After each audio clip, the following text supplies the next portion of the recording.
So everybody's seen that clip from The Office where Michael Scott likes to wake up in the morning to freshly cooked bacon.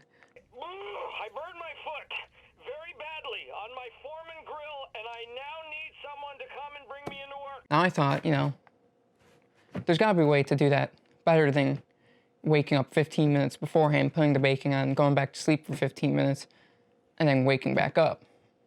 And there is. So what I'm going to do, it all starts with this here bad boy. It's a Wi-Fi outlet. What it does is you can plug it in and control it from your phone. More specifically, you can control when the outlet turns on and off. So what I'm going to do is set a timer for about 5 minutes before I wake up for this outlet to turn on and start this toaster oven, which will conveniently be filled with bacon, so that when I wake up 5 minutes later with my alarm, out pops perfectly cooked, fresh bacon. Let's see how it goes.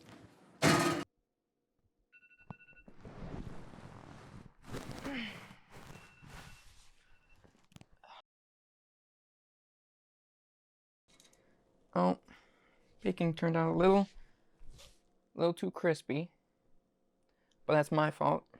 I must have put it in too long. Oh no, I had it at 425 and not 400. Whoops. But hey, that's on me. This idea still works. I mean, yeah, they cooked it. This makes me wonder, what other foods could I cook and wake up to? I got some ideas, so guess we'll have to find out and see. Huh. Oh, that's hot. Burn my finger. I got. Next time, remember, maybe set it to turn off before I wake up so that it's not burning hot and it's time to cool down. That would be a good one to know. Good one to remember.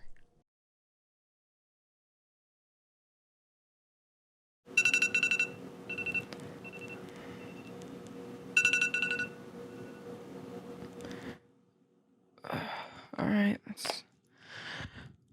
let's get eating. Oh, it's not looking too good. All right, so this is step 2, or I guess the next step from going from bacon in the morning to a full breakfast and then kind of lunch, a brunch, full breakfast, the full American breakfast. All right, let me take you and show you what I'm working with. So right here, we've got what's supposed to be a smoothie, but it doesn't look like it turned out too well. I didn't have any yogurt. I guess that yogurt's really crucial. Our coffee, it's looking pretty good. All right, let's crack it open. All right, we got some mac and cheese. Ooh, I put that in too long. The water's all gone. But cheese packet in it. Oh, I'm making a mess. Hold on, let me. Ooh, yeah, that's what good mac and cheese sounds like. It looks like it's fine. I'm gonna say mac and cheese, coffee, success. The top obviously has already been cooked. I pre-cooked the top since I wouldn't be able to flip it. I didn't want to overcook the bottom to cook the top, and I didn't want to just have it not cooked at all, so I pre-cooked the top, which is why they look so good. But now it's time to flip it. Just a little bit done, that's what it should look like. So, it's not too bad. Tastes like a pancake. That one's pretty firm. Don't want to spill it. Looks pretty good. It's a little bit soggy, but that's okay. I don't mind some sog in my cereal. A little mush. So one thing I did, I half considered it, was that the milk was going to be sitting in this all night. So it's a bit warm. We're moving on to a little bit of dinner now. Well, let's just turn that off since I don't need it on. Some leftover raviolis, that's tasty. The one you've all been waiting for, the one that started this whole journey, I had to throw it back, had to dig out, go get a George Foreman grill. I mean, they're cooked, but it's not hot. See, this is why we do this. We learn from our mistakes. I don't know if I can pan it over there. See where this says on right there? That's supposed to be here to be on. I had it set in between on and off. Now I don't know if that actually cooked it. That might explain why it half cooked. It didn't cook fully because it wasn't on all the way. All right, so final ratings on everything, whether or not they worked. We're gonna go mac and cheese, 10 out of 10. Definitely, well, we'll give it actually a 9 out of 10. Some of the water evaporated. It's a little too thick for my liking. Maybe a little bit more water would have been fine. Coffee, 10 out of 10. Still hot. I did add my cream and sugar beforehand, but I just gotta mix it. Coffee, 10 out of 10, works. I expected that since coffee makers already do this. You can already set a coffee maker to make coffee at a certain time. So if it wasn't a 10 out of 10, that would have been very disappointing. We're gonna give the smoothie 5 out of 5 for working. Or 5 out of 5. 5 out of 10 for working. Would have been higher had it worked properly. Had I had yogurt, it probably would have been higher. Maybe a 7, maybe an 8. But I don't know if I under blended it or not. So I'm gonna have to give it a 5. But it still kind of worked. It would have worked had I put yogurt in it, so it's not 100% the blender's fault. Next, we're gonna go on to milk. We're gonna move on to cereal.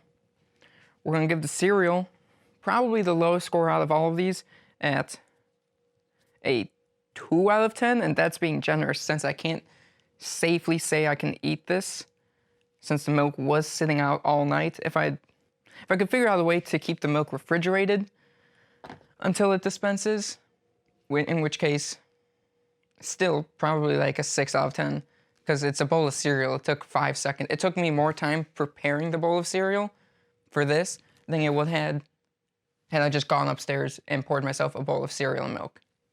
Kind of impractical since pancakes as it is take a couple minutes, maybe 5 minutes to make, and that's including the batter. Like, making the batter takes longer than actually cooking pancakes. Cooking pancakes is like 30 seconds aside. So kind of impractical.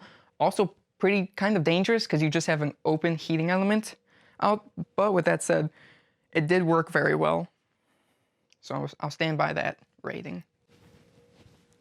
Would have worked very well had I done it correctly.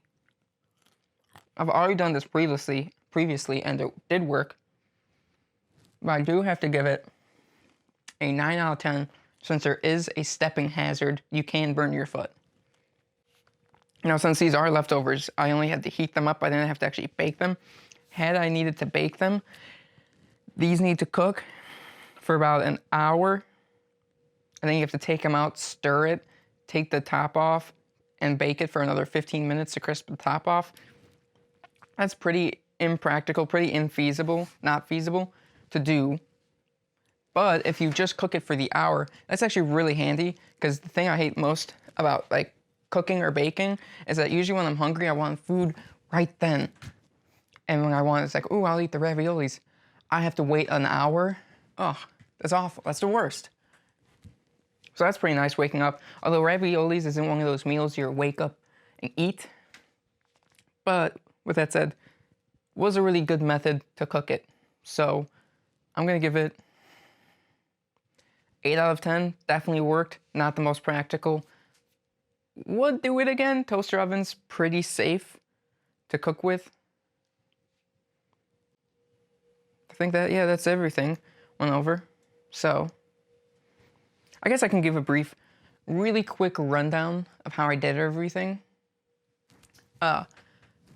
Don't run this all from one outlet. I'm using multiple outlets because every like major heating thing, so the griddle, the toaster oven, and the George Foreman grill, all are on separate outlets because those draw a ton of power. So that's very dangerous to put on the same one. Whereas like the coffee makers, not as dangerous, it's a coffee maker. So I put those into a plug strip that has a automatic cutoff for the power. So if something does go wrong, it's just the power off, preventing hopefully a fire. But I I was very smart. I know what I was doing. I got the advice of an electrician of how to do this to make sure I was safe, because I was going to be sleeping. Obviously, I was sleeping while doing this. So if something went wrong and started a fire, it's mere feet from my bed where I sleep. So that could have been very dangerous. So just don't try this to this extent.